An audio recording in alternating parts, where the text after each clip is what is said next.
hidup alaminya. Hal ini menyebabkan terlalu banyak sel. Sel-sel itu bisa membentuk massa atau gerombolan yang disebut tumor. Sel-sel itu bisa menyerang dan menghancurkan jaringan tubuh yang sehat. Seiring berjalannya waktu, sel-sel itu bisa pecah dan menyebar ke bagian tubuh lainnya. Ketika kanker menyebar, itu yang disebut kanker metastatik. Tidak semua orang akan mengalami kanker usus besar. Tetapi ketika seseorang bisa mengalami kanker usus besar, memang ada beberapa faktor yang bisa meningkatkan risiko itu. Kanker usus besar bisa terjadi pada usia berapapun. Tetapi kebanyakan penderita kanker usus besar berusia di atas 50 tahun. Fakta yang lain, jumlah penderita kanker usus besar di bawah 50 tahun juga terus bertambah. Selain faktor usia, orang dengan ras kulit hitam punya risiko lebih besar terkena kanker usus besar dibandingkan orang dari ras yang lain. Kalau ada riwayat pribadi kanker kolorektal atau polip, ini juga bisa meningkatkan risiko kanker usus besar. Penyakit radang usus atau kondisi yang menyebabkan nyeri dan pembengkakan pada usus juga bisa meningkatkan risiko kanker usus besar. Kondisi ini termasuk kolitis ulceratif dan penyakit Crohn. Kolitis ulceratif adalah penyakit radang usus yang menyebabkan peradangan dan tuka di lapisan usus besar atau kolon dan rektum. Sedangkan penyakit Crohn adalah penyakit radang usus kronis yang menyebabkan peradangan pada saluran pencernaan. Ada juga sindrom bawaan yang bisa meningkatkan risiko kanker usus besar. Beberapa perubahan DNA yang meningkatkan risiko kanker usus besar memang bisa diturunkan dalam keluarga. Sindrom bawaan paling umum yang meningkatkan risiko kanker usus besar adalah poliposis adenomatosa familial dan sindrom Lyme. Poliposis adenomatosis familial adalah kondisi bawaan di mana banyak polip terbentuk, terutama di epitel usus besar. Polip yang awalnya jinak ini bisa menjadi ganas kalau tidak diobati.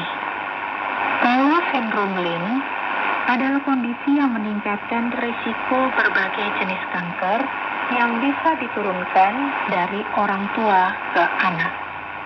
Riwayat kanker usus besar di keluarga juga bisa menjadi salah satu faktor risikonya. Kalau Anda punya saudara sedarah yang menderita kanker usus besar, ini bisa meningkatkan risiko Anda terkena kanker usus besar. Punya lebih dari satu anggota keluarga yang menderita kanker usus besar atau kanker dubur juga bisa meningkatkan risiko lebih besar lagi. Selain itu, pola makan dengan diet rendah serat dan tinggi lemak erat kaitannya dengan kanker usus besar dan kanker dubur. Karena beberapa penelitian menemukan hasil bahwa peningkatan risiko kanker usus besar bisa dialami oleh mereka yang banyak makan daging merah dan daging olahan. Hati-hati, orang yang tidak berolahraga secara teratur, penderita diabetes, orang yang mengalami obesitas atau kegemukan, orang yang merokok, mereka yang minum terlalu banyak alkohol, juga punya peningkatan risiko kanker usus besar. Bahkan mereka yang mengikuti terapi radiasi yang diarahkan ke perut untuk mengobati kanker sebelumnya juga bisa meningkatkan risiko kanker usus besar.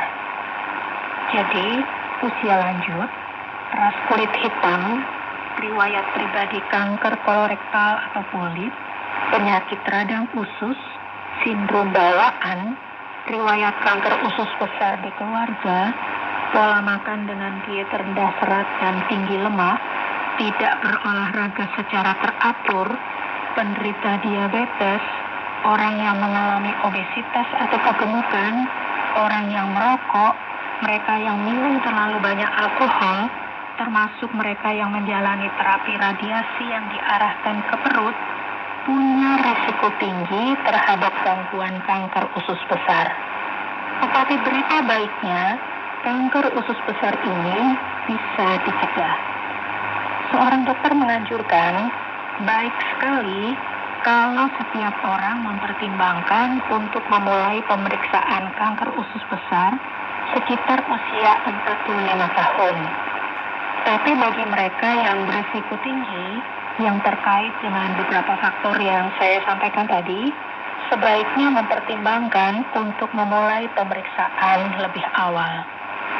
Nah, kalau Anda mulai pemeriksaan, kemudian ada beberapa tes yang harus diikuti atau dijalani, bicarakan baik-baik dengan tim medis, karena mungkin ada tes yang berbeda dengan yang dijalani orang lain. Beberapa tes ini memang dilakukan berdasarkan kondisi masing-masing orang.